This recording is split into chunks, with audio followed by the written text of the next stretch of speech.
nuestra propia opinión. Vivimos en una sociedad donde todos queremos tener la razón y todos queremos que se haga nuestra voluntad y no la voluntad del Padre. Bueno, ni la voluntad de nuestros padres, ni la voluntad de mi jefe, ni la voluntad de un gobierno, sino es mi voluntad por encima de las voluntades de otras personas. Para ello quiero continuar, estamos en el capítulo 16 del libro de Proverbios, versículo 2, dice, la gente puede considerarse pura según su propia opinión. Esta palabra de puede considerarse pura, puede considerarse correcta, o que está en lo correcto o que está en lo verdadero, en su propia opinión.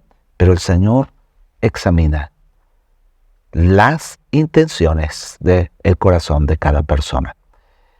Vivimos en una sociedad a donde la falta de sabiduría nos está llevando a vivir en una necedad. Por eso el apóstol Pablo dice en Efesios, mira con diligencia cómo andéis, no como necios, sino como sabios. Así es. Aprovechando bien el tiempo, porque los días son malos. Ricardo, hay varias preguntas que vienen a mi vida. Una de ellas es, ¿está en armonía el propósito de Dios con la voluntad de Dios? O sea, mi voluntad que está en armonía con la voluntad de Dios en cuanto a los propósitos. ¿Funcionará en situaciones de la vida real lo que Dios quiere para mi vida? Y otra pregunta, ¿le agrada a Dios mi actitud o mi manera de hacer las cosas? Es una pregunta que todos nos tenemos que hacer. O sea, si lo que estamos haciendo es lo correcto o estamos haciendo lo que es mi voluntad, lo que es mi actitud, lo que es mi necedad. Me encantaría que nos puedas enseñar y aprender mucho de lo que nos has estado hablando. Hablar un poquito más de nuestra propia opinión, nuestra propia razonamiento, nuestra propia...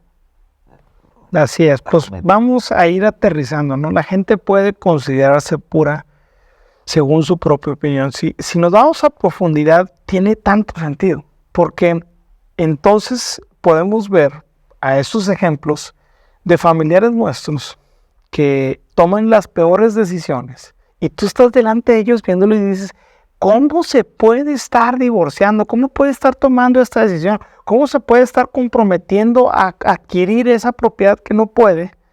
Pero por un deseo personal lo está haciendo. O sea, y tú los ves y los ves felices, los ves como que ellos dicen, no, esto me va a sacar de apuros.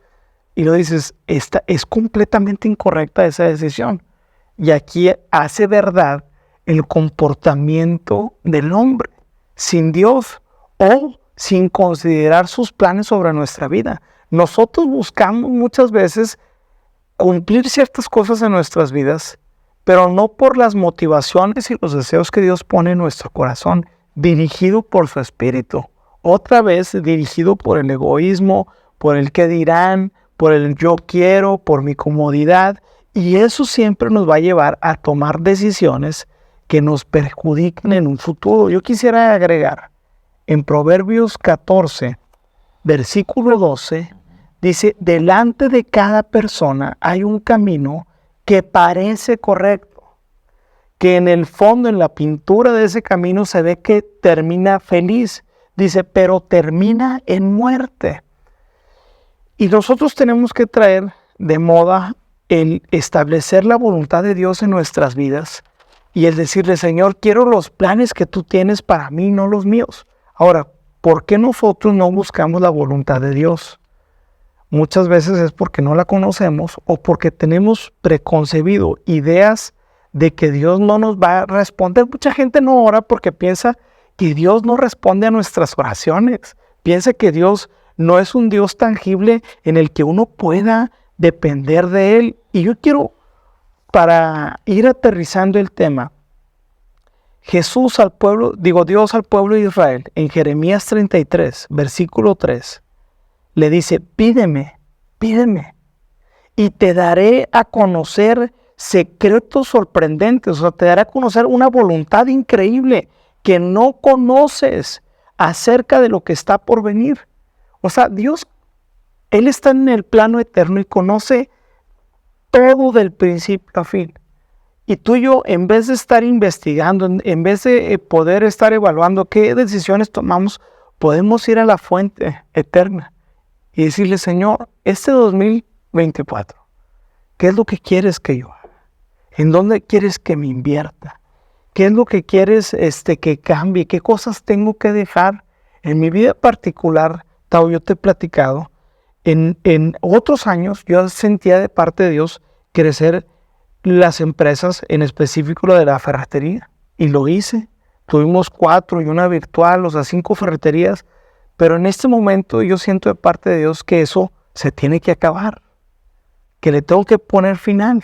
Obviamente, mi parte personal dice, oye, pues no, sigue creciendo, pero también yo tengo que estar atento a lo que Dios en este momento quiere para mi vida, porque muchas veces la voluntad de Dios no es que cambie, sino se transforma por las diferentes temporadas en las que te encuentras. Por ejemplo, voy a tratar de irme rápido y luego me voy a salir. Dios le dice a Abraham, sacrifica a tu hijo. Y en ese momento esa era la voluntad que Dios le había pedido a Abraham. Pero volvemos al principio de estar atentos a escuchar la voz de Dios. ¿Qué hubiese pasado si Abraham hubiera escuchado esa primera instrucción y estando arriba en el altar ya no hubiese escuchado la voz de Dios?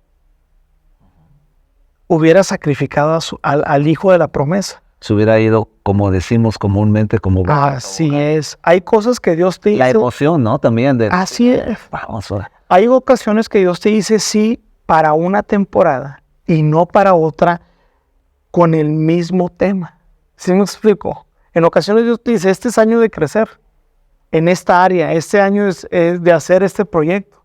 Pero en otro año no necesariamente tiene que ser lo mismo, porque los planes que Dios tiene son mucho mayores que los nuestros. Entonces, yo algo que trato de hacer para estar filtrando siempre las decisiones importantes en la vida del Señor. Y yo tengo una vida de oración continua. Yo siempre estoy orando. Antes de estar aquí estaba orando, ayer estaba orando, y no son oraciones que me tengo que encerrar y estoy ahí. No. Sí, te entiendo. Dios, si ahorita estoy contado, haz que haya algo que me muestre tu voluntad, que haya algo que me hable, que haya algo que me diga. Entonces, eso me hace tener una dependencia al Señor y decirle, Señor, pues ahorita estoy aquí en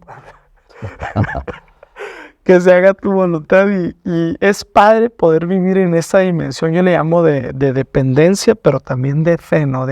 Con un sazón de aventura, porque la voluntad de Dios, quiero decirte, es la vida más arriesgada, aventurera que puedes llegar a tener. Si tú dices, ¿por qué hacemos nuestra voluntad?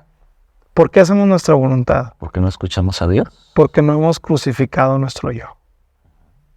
Nuestro yo está más vivo que nunca, lo alimentamos ya con Dios. Mi mamá me ponía siempre este ejemplo de chiquito y lo sigo teniendo presente.